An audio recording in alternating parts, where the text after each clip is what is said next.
les abondantes eaux de ton pardon. Viens inonder nos vies, restaure-nous, guéris ton Église.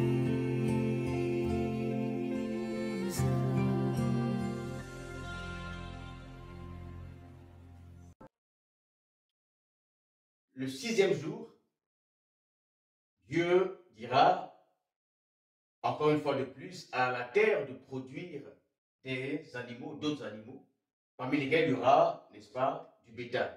Et ensuite, l'autre partie du sixième jour, Dieu dira, faisons l'homme à notre image, selon notre ressemblance, afin qu'il domine, etc., etc.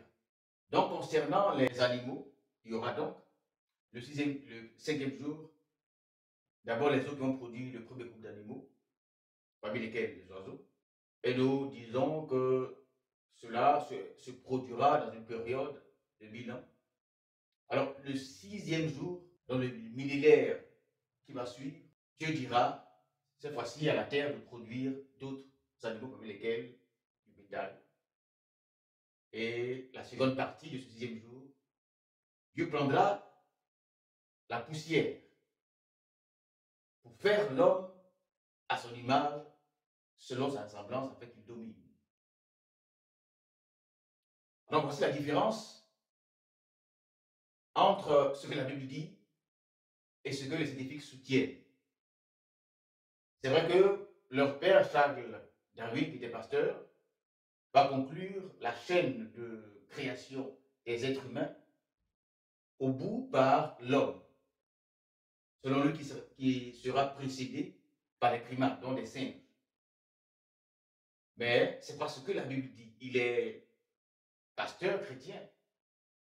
Donc, pour nous, il a fait une mauvaise analyse parce que les premiers animaux viennent certes de l'eau, les seconds de la terre.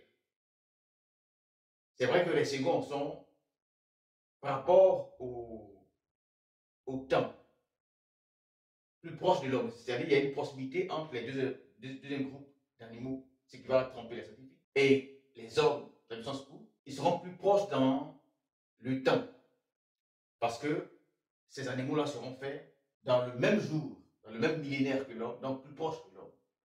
Donc lorsque nous analysons, nous voyons que la vie animale vient de l'eau, et ensuite il y a d'autres animaux qui sont biologiquement plus proches ou techniquement plus proches de l'homme.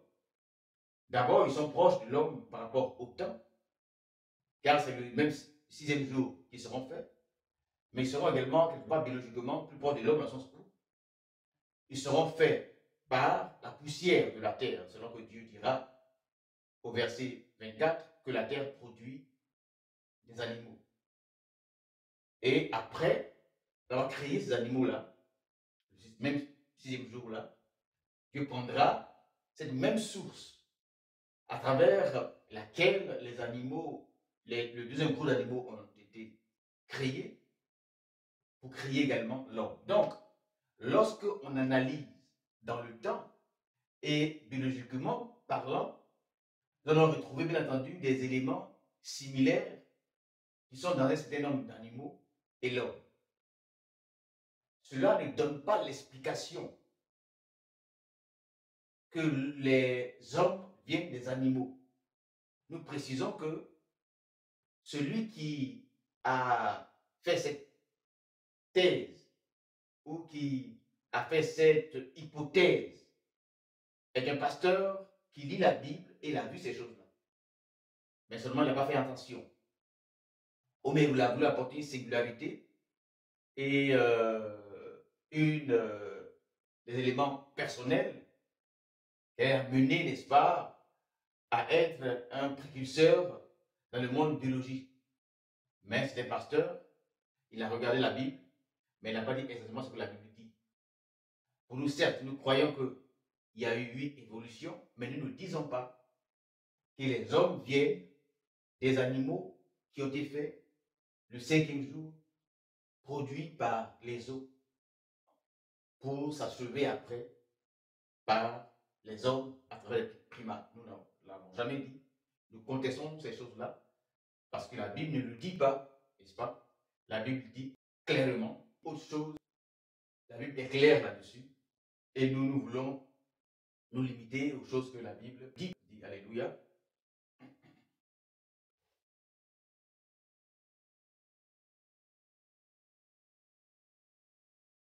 Alors, concernant donc la création des hommes le sixième jour, nous ferons également une série de vidéos parce que la création de l'homme est plus complexe, n'est-ce pas, que la création de l'humanité, dans le sens où Dieu dira, faisons. Nous allons parler, n'est-ce pas, de celui qui a dit de façon très claire, dans le sens où, ici, celui qui parle parle à la troisième personne du pluriel, n'est-ce pas? Ils sont plusieurs. Et nous allons voir qu'est-ce que c'est que l'image et qu'est-ce que c'est que la ressemblance. Car pour nous, Dieu ne fait pas ici un pléonasme, mais Dieu a une idée claire lorsqu'il parle d'image et de ressemblance. Qu'est-ce qu'est donc l'image de Dieu? Qu'est-ce que c'est donc la ressemblance de Dieu? Nous allons parler de ces choses-là. Alléluia. Nous allons alors encore aller en profondeur pour parler de l'arbre, de la connaissance du bien et du mal, mais également de l'arbre de la vie. Nous allons parler des circonstances de l'arbre de la connaissance du bien et du mal. Qu'est-ce que cela veut dire? Et nous allons parler des erreurs que c'est un homme de Dieu, en fait, comme Branham, mettant un accent particulier sur ce arbre-là. C'est une déviation, c'est une erreur, c'est une grave erreur, parce que la chose la plus essentielle de la création de Dieu a commencé, n'est-ce pas, avant le premier jour, c'est-à-dire la parole de Dieu qui est au centre de la création.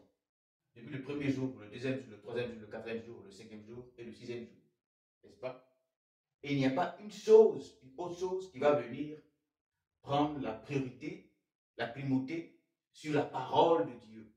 Or, ici en Genèse, chapitre 3, lors de ce que nous appelons les circonstances de l'arbre de la connaissance du bien et du mal, il n'y a pas seulement que l'arbre, il y a 4 éléments, n'est-ce pas, qui sont dans le tableau, qui sont sur le tableau, n'est-ce pas, qui sont exposés. Il y a certes l'arbre de la connaissance du bien et du mal, mais il n'y a pas seulement l'arbre de la connaissance du bien et du mal. Il y a également un autre arbre qui est l'arbre de la vie, qui est d'ailleurs plus essentiel que l'arbre de la connaissance du bien et du mal. Mais également, il y a la présence du diable, et également la présence d'Adam lui-même, et également la présence de Dieu. Et donc, le plus important, n'est-ce pas, de ces choses-là, ce n'est pas l'arbre, c'est plutôt la parole de Dieu. Je répète pour dire le plus important dans ces circonstances-là, ce n'est pas l'arbre. Il y a une certaine doctrine qui a mis l'arbre au centre. Et que la préoccupation, selon les préoccupations des hommes, sont plus axées sur l'arbre que l'essentiel. Car l'essentiel de la parole de Dieu, c'est la parole de Dieu. L'essentiel de la Bible, c'est la parole de Dieu. Dans ces événements-là, il y a eu l'ordre de Dieu qui a dit, n'est-ce pas, ne mange pas. Ne mange pas de ce fruit. Sinon, ne mange pas du fruit de cet arbre. N'est-ce pas? L'arbre de la connaissance. Bien et mal. Toutes ces circonstances, la réalité, nous allons ressortir ce que nous appelons la loi, n'est-ce pas? Deux lois. La loi de la dualité et la loi binaire, n'est-ce pas? Il y a une autre loi qui provient de la loi. Ici, dans ce table-là, il y a deux éléments, bien et mal, n'est-ce pas? La loi de la dualité ou la loi binaire, n'est-ce pas? Mais à côté de cette loi-là, de ce table-là, il y a un autre arbre, lui qui n'est pas ni bien ou mal, il n'est pas négatif ou positif, il est plutôt la vie. Qu'est-ce que c'est que la vie? Nous allons parler de ces choses-là. Nous allons également parler d'une chose également essentielle dans ces circonstances-là, qui est un chemin. Car il y avait un chemin qui conduisait lorsque l'homme va pécher, la Bible a dit que l'homme sans péché d'emprunter le chemin. Qu'est-ce que c'est que ce chemin?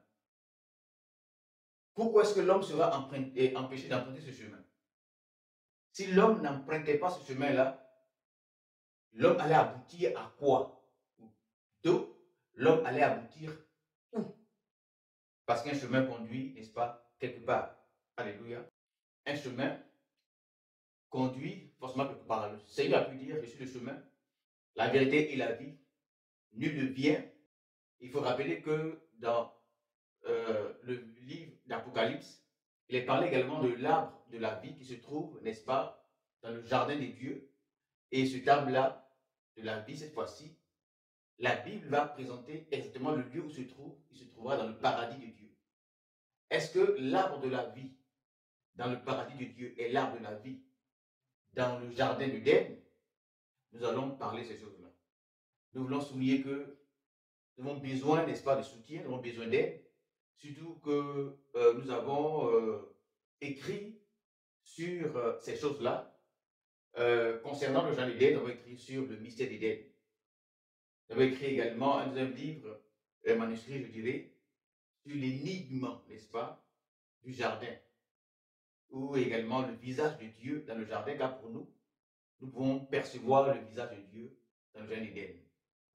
Le jardin d'Éden n'est plus question de Dieu que de Satan, n'est-ce pas, ou de la connaissance de l'arbre, la connaissance du bien et du mal.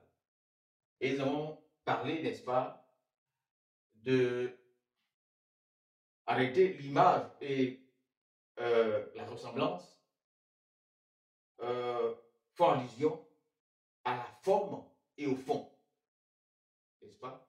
Nous avons parlé du fond qui constitue l'homme. Et également, dans le développement, nous allons comprendre, nous allons nous amener à comprendre qu'en réalité, la dîme vient de là. La dîme vient de la chute, n'est-ce pas?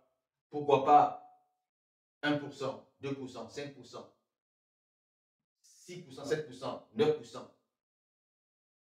Pourquoi pas 15%? Pourquoi pas 20%? D'où vient le principe de 10%? Le principe de 10% vient dans le jardin d'Éden, n'est-ce pas?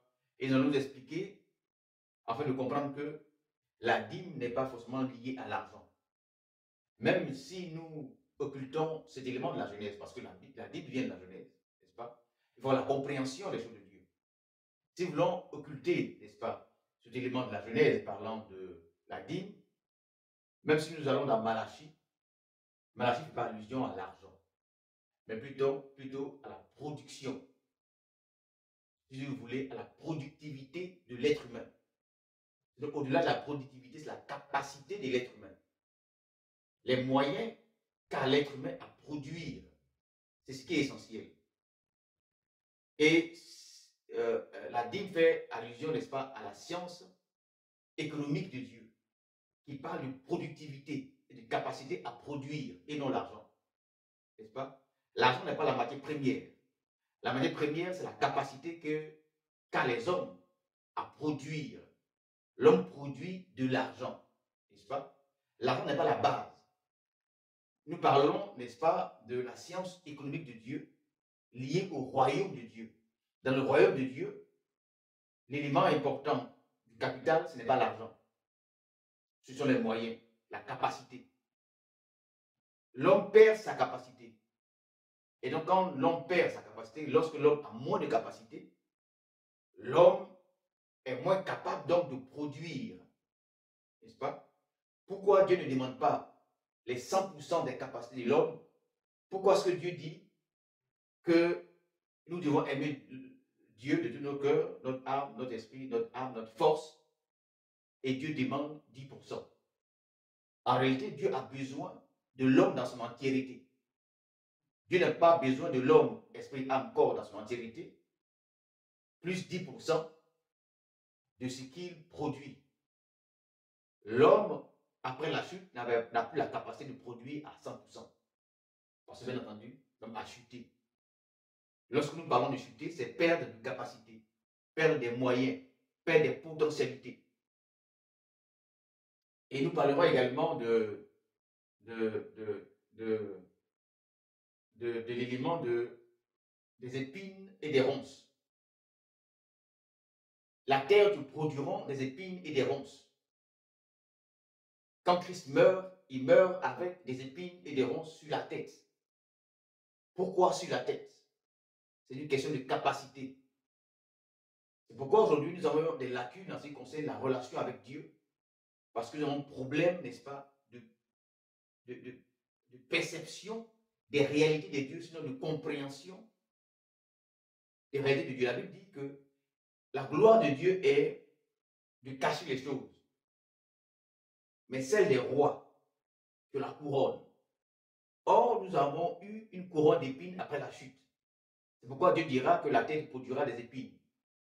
Mais lorsque Christ vient pour restaurer l'homme, l'identité de l'homme, pour qu'il soit à l'image de Dieu, selon sa ressemblance, Christ meurt avec cette couronne d'épines.